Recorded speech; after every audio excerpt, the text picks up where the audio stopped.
Hi, my name from Clubscraft, where we help sports coaches spend more time with their athletes.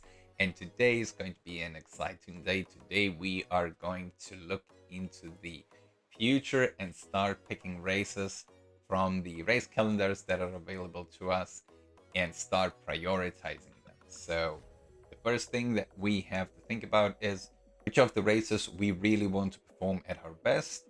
And those are going to be our A priority races. It's very important to limit this to something like 2 to 3 races in the season because you need to have a proper build up and a peak phase for those races so that you can really come at your best form for those races.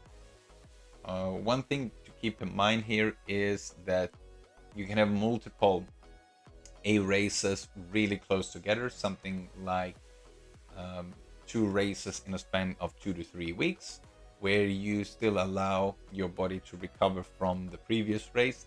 Or the other thing that you can do is have races spaced out quite evenly, something like 8 to 10 weeks apart, so that you can have a proper recovery, then a build phase, and then another peak phase before your next race.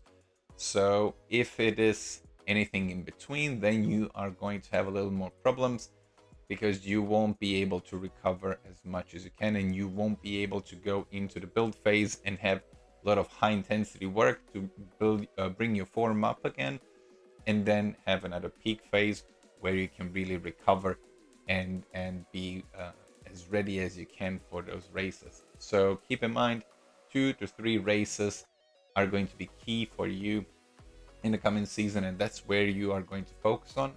If you are a novice, if you are just starting out in a new sport, it's advisable that you have just one race that is going to be the focal point of your season, and then everything around it is going to be designed specifically for that race. When it comes to your B races, those are very similar to your A races.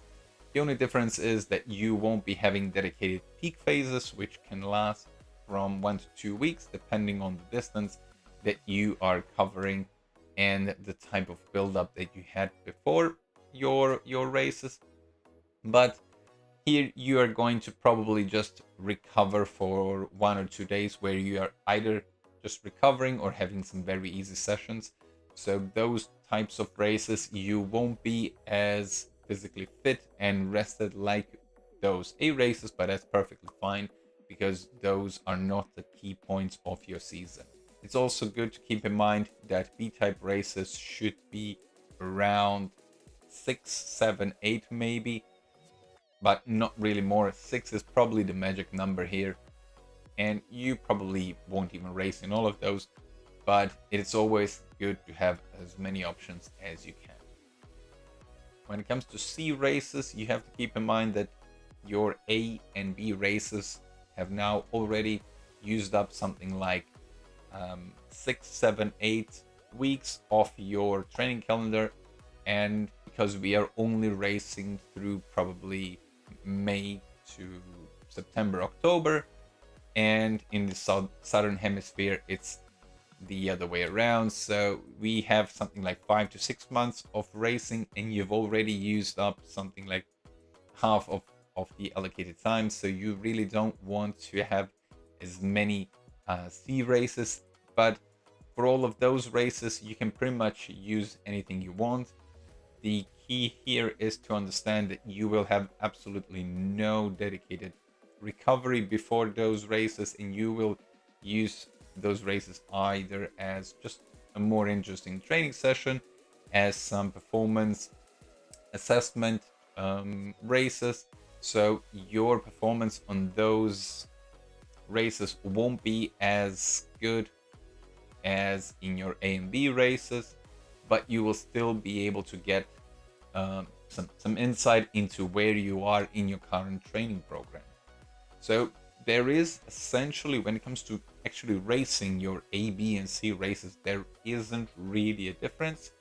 You're going to go at the same intensity for each of those races. The only difference basically is just how rested you are coming to those races. So in your A races, you really have a dedicated peak phase where you slowly lower the intensity, lower the durations, and then have a lot more recovery times between those sessions, and then you can really rest it into those races.